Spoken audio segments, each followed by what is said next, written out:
Magandang hapon mula sa Pag-asa Weather Forecasting Center. Ito na ating update sa magiging tayo ng panahon sa susunod na 24 oras. Ngayong gabi or ngayong hapon hanggang mamayang gabi and bukas sa madaling araw, magpapatuloy pa rin itong generally maaliwalas sa panahon sa Metro Manila at malaking bahagi ng ating bansa. May tsansa pa rin tayo ng mga biglaan at panandaliang pag-ulan na dulot ng localized thunderstorms. Yung mga pag-ulan na ito ay hindi naman po natin inaasahan na magtatagal and makikita natin dito sa ating latest satellite images na itong mga makakapal na kaulap pa sa southern Mindanao as well as itong eastern portion ng Luzon. Ito pa yung mga approaching cloud sa dulot ng isang possible na thunderstorms. Asahan po natin ngayong gabi hanggang bukas na madaling araw may mga panandalian po tayong pag-ulan over these areas. Pero gayon pa man, generally fair weather ang ating inaasahan sa mga susunod na araw.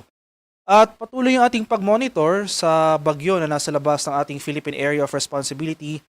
Latest location natin kaninang hapon, 3 p.m. It's itong super typhoon na may international name na Bavi.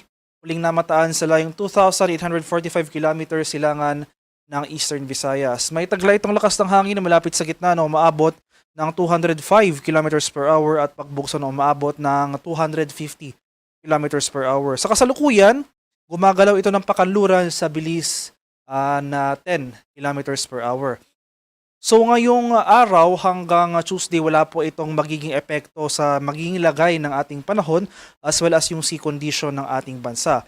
Magpapatuloy yung generally westward na paggalaw nito sa mga sunod na oras and then west-northwestward sa mga sunod na araw.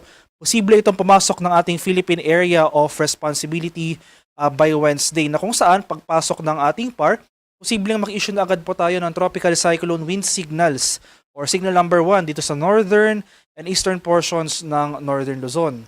Inasahan natin na magpapatuloy yung generally west-northwestward na paggalaw nito papalapit sa ating kapuluan. So yung highest wind signal na posible nating ma-issue para sa bagyong ito ay wind signal number 2 or number 3.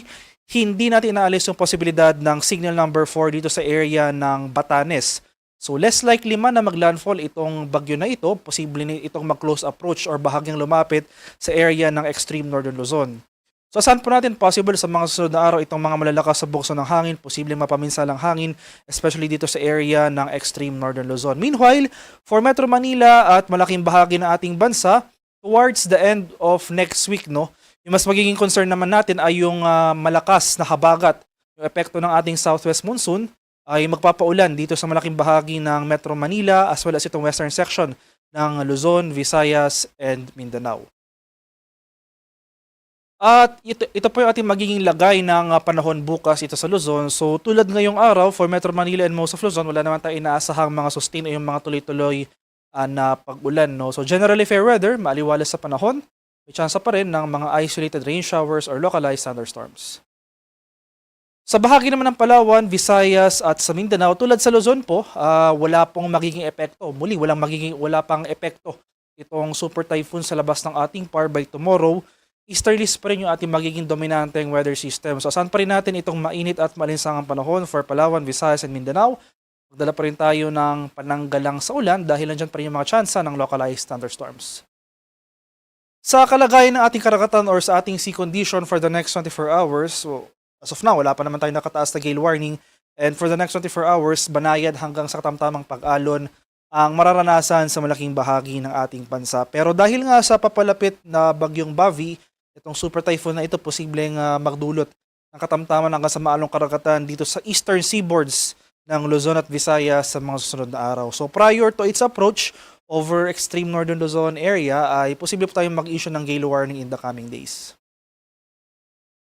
And para naman sa magiging lagay ng ating panahon for the next 3 days, so ngayong araw, Saturday, over the weekend, hanggang sa araw ng Miyerkules, malaking bahagi ng mainland Luzon. So sa mga syudad ng Metro Manila, Baguio at Legazpi, magpapatuloy pa rin itong maaliwala sa panahon. Generally fair weather at nandiyan pa rin yung mga tsansa ng localized thunderstorm. So up until Wednesday, wala pa tayong inaasahang mga malalakas na pag-ulan. Pero possible po beyond this 5-day forecast, which is mataas pa yung uncertainty dahil papalapit nga itong bagyong Bavi sa ating kalupaan. Yung mas tulad po na nasabi ko kanina, yung mas magiging concern natin in the coming days for Metro Manila and most of the country especially itong western section ng Luzon at Visayas ay yung muling pag-iral ng habagat. So possible po Thursday onwards, Thursday, Friday up until Saturday, posible po magsisimula tayong makaranas ng maulang panahon sa western section ng ating bansa, which includes Metro Manila and western portions ng Southern Luzon. Sa bahagi naman ng Visayas, so dito sa area ng Iloilo City, asahan po natin, ito po yung mga lugar na unang makakaranas ng muling pagbuguso ng habagat o yung southwest monsoon. As early as Wednesday, no, asahan po natin yung mga pag-ulan na dulot ng habagat dito sa area ng Iloilo. And generally fair weather ang ating mararanasan for the rest of Visayas.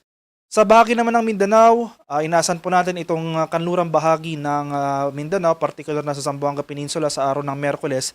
Asahan po natin itong maulang panahon na dulot ng hanging habagat. Meanwhile, sa mga nalalabing areas ng Mindanao, generally fair weather ang ating inaasahan hanggang sa araw ng Miyerkules. Pero tulad nga po na nasabi ko kanina, Thursday onwards, asahan po natin yung mga pag-ulan na dulot ng habagat sa malaking bahagi ng ating bansa.